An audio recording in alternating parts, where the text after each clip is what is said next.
नमस्कार, स्वागत है आपका आरपीडी न्यूज राजस्थान पंचायती दुनिया में। सिरोही जिले की रेवदर पंचायत समिति के अंतर्गत ग्राम पंचायत गुलाबगंज के वर्तमान सरपंच श्रीमती निर्मा देवी मेघवाल व उनके प्रतिनिधि प्रभाराम मेघवाल ने अपने बीते कार्यकाल में पंचायत के किन किन विकास कार्यों का धरातल पर विस्तार करवाया है और पंचायत में मुख्य समस्याएं क्या थी जिनका सरपंच श्रीमती निर्मा देवी मेघवाल व उनके प्रतिनिधि ने समाधान करवाया। आइए जानते हैं आरपीडी न्यूज की इस खास मुलाकात में। इससे पहले साथियों, अगर आपने अभी तक आरपीडी न्यूज चैनल को सब्सक्राइब नहीं किया है तो अभी सब्सक्राइब कर बेल आइकन प्रेस करें ताकि तमाम लेटेस्ट खबरों का नोटिफिकेशन आपको मिलता रहे। तो आइए देखते हैं आरपीडी न्यूज की यह खास मुलाकात। बिरबल कड़वा और आज हम पहुंचे हैं पंचायत समिति रेवदर की ग्राम पंचायत गुलाबगंज के अंदर। यहाँ हमारे साथ सरपंच प्रतिनिधि प्रभाराम जी मौजूद हैं। उनसे रूबरू होने जा रहे हैं कि इनके 5 वर्ष पूर्ण होने जा रहे हैं।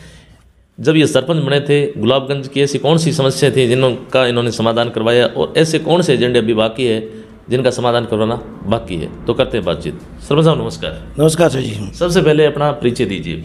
सर मेरा नाम प्रभाराम मेघवाल जी और मेरे वाइफ निर्मा देवी मेघवाल ग्राम पंचायत गुलाबगंज की सरपंच है जी। और मैं प्रतिनिधि हूँ जी। तो पूर्व में भी प्रभाराम जी पहले किसी पद पे रहे, किसी कोई सामाजिक संगठन से या भाजपा या कांग्रेस से कोई जुड़ाव रहा? नहीं सर, मैं पहले 2015 से 2020 तक वार्ड पंच रहा हूँ। वार्ड नंबर 1 से वार्ड पंच रहा हूँ। किशोर बापना के टाइम में मैं वार्ड पंच था। जी सर। वार्ड पंच से सरपंच और सरपंच से आगे क्या मूड है?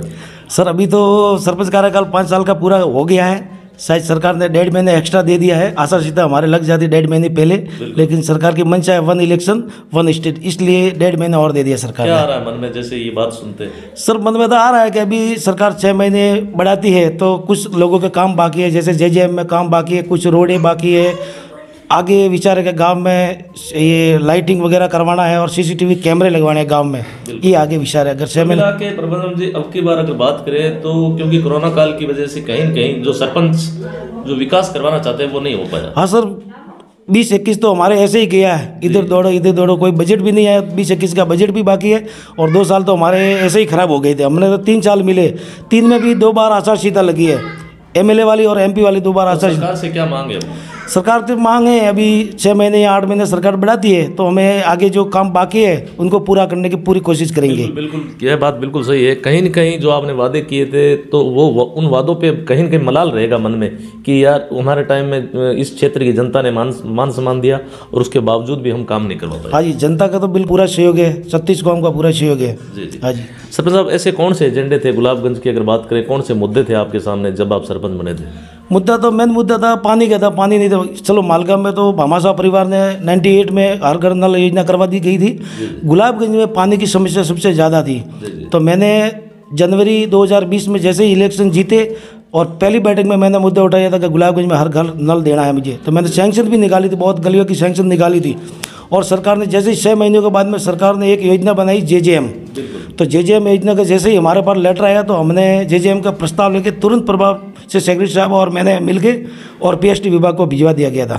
और 2021 में हमारी सैंक्शन भी आ गई थी। 21 में काम स्टार्ट कर दिया था जेजेएम का। टंकी भी बन गई, पानी का भाई कलेक्शन भी हो गया और ये बोरिंग वगैरह सब हो गया। पाइपलाइन भी डाली है। अमुक गलियाँ बाकी है, अमुक घर भी बाकी है, अमुक कोई कॉलोनी जैसे पर्सनल कॉलोनी वो भी बाकी है, वहाँ भी पाइपलाइन डालने का मैंने प्रस्ताव आगे भेजा है। जैसे ही पीएचडी विभाग वहाँ से स्वीकृत करेगा वहाँ भी मैं डलवाने की पूरी कोशिश करूँगा। जैसे जो एक तरह से टूट चुकी है, बिखर चुकी है।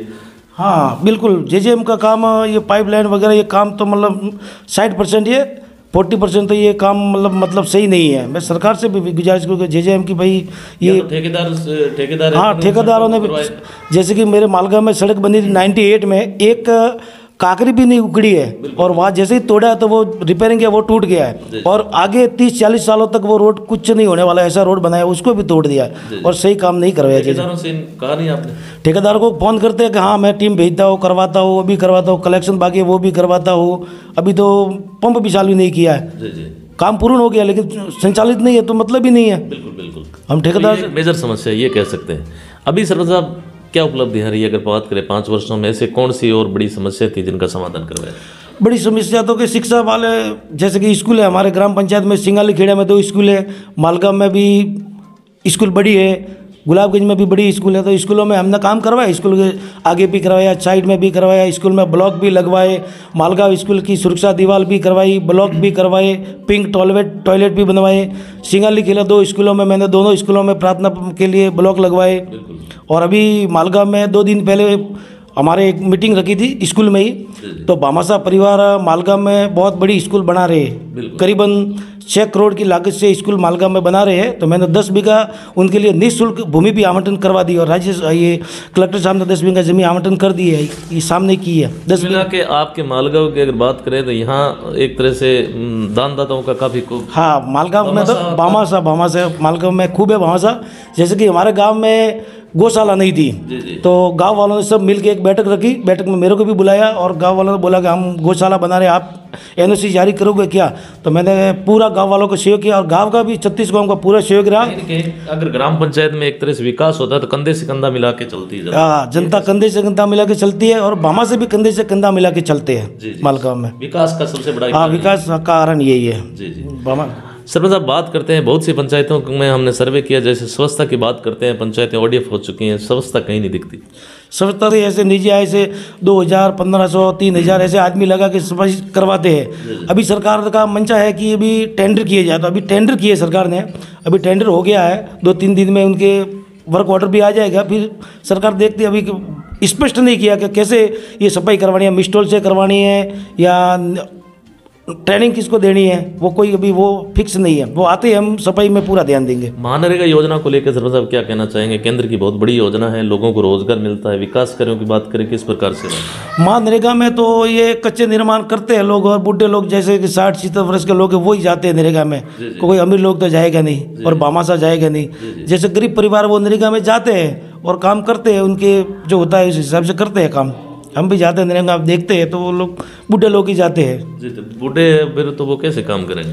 वो जाते हैं, वो उनकी हिम्मत इतना करते हैं, 7-8 जनों की टुकड़ी बना के वो जो है साफ सफाई है, वृक्षा कोई कटिंग है, खुदाई है, मिट्टी डालना, वो लोग सब करते हैं, नरेगा में काम करते हैं उनके हिसाब से। लेकिन समस्या ये है कि तकनीकी साधन नहीं बना सकते। हाँ, तकनीकी तो वो नहीं बनवा सकते।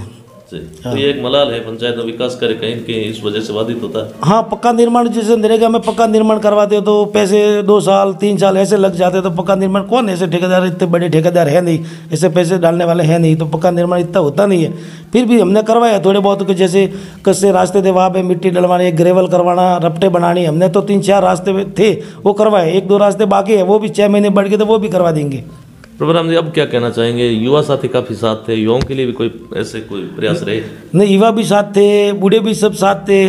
युवा का तो साथ था तभी तो सरपंच जीते हैं, नहीं तो युवा के बगैर जीतना मुश्किल है। कुछ करवाया उनके लिए तो ये भामाशाह परिवार से बढ़ रही है, स्कूल बन रही है, उनके भविष्य के लिए बन रही है। खेल मैदान वगैरह, खेल मैदान, उसमें खेल मैदान भी बनेगा, खेल मैदान, स्कूल, पूरी मॉनिटरिंग बनेगी, और भामाशाह बना के और सरकार को सुपुर्द करेगा, और 2 महीने के बाद में स्कूल भी चालू हो जाएगी। इसके अलावा अगर बात करें तो यहाँ विधायक महोदय है या प्रमुख साहब है, प्रधान जी, उनका किस प्रकार से सहयोग रहा? प्रमुख साहब ने भी हमें एक लेटर भेजा था नाली निर्माण के लिए, तो प्रमुख साहब ने तुरंत स्वीकृत कर दी, और पैसे भी आ गए और काम भी पूर्ण हो गया। रही बात प्रधान साहब की, तो प्रधान साहब जी ने भी हमको 2 सैंक्शन दी है।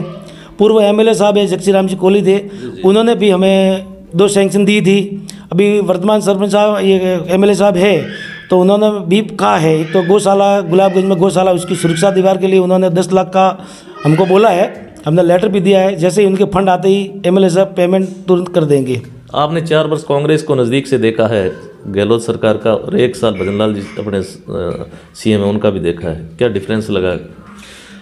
जैसे डिफरेंस तो लगा ही है, भजनलाल जी भी काम तो अच्छा ही करते हैं, ऐसे मैं बुराई नहीं करूँगा, काम भी करते हैं, क्योंकि भाजपा की सरकार भी अच्छा ही काम करती है, जनहित के लिए ही करती है। और अशोक गहलोत ने भी काम तो अच्छा ही किया था, गरीबों के लिए अच्छा ही काम किया था। जैसे कि वो किट वगैरह आते थे, तो गरीब परिवार जिनके किसी के रोजगार नहीं है, तो उनके 10 दिन का सामान फ्री मिलता था, तो उनको वो उपलब्धि बड़ी थी। लेकिन वो तो सरपंच साहब अगर बात करें चुनावों से जस्ट पहले हुआ था, इस वजह से दिक्कत रही नहीं? चुनाव से पहले नहीं, करीबन 12 महीने तो लोगों को मिला है, किट मिला था, जैसे मिर्ची, हल्दी, धनिया वगैरह, चावल वगैरह, वो तेल वगैरह मिलता था। तो लोगों जो गरीब परिवार है, बिल्कुल गरीब परिवार है, जिनके कोई धंधा काम काज नहीं है, उन लोगों के लिए वो मतलब महत्वपूर्ण बात थी। अभी अगर गुलाबगंज की बात करें तो ऐसे कौन से एजेंडे बाकी है आपकी नज़र में? गुलाबगंज में एजेंडे तो बाकी हमारे, जैसे कि सिंगाली खेड़ा है, पावटा बोलते हो, पावटा में उधर ड्रोन सर्वे बाकी है, या एक रास्ता भी बाकी है, रास्ता बिल्कुल बना ही नहीं है वहाँ पे, ग्रेवल भी नहीं बना है, ग्रेवल बना था आधा बाकी है। बारिश के दिनों में स्कूल के बच्चे वगैरह जो आते हैं उनको बहुत प्रॉब्लम होती है। और तो वो मेरा सरकार से भी मैंने किया है, आवेदन किया है, तो वह ग्रेवल और डामरीकरण वगैरह हो जाए तो ये बहुत बड़ी उपलब्धि रहेगी।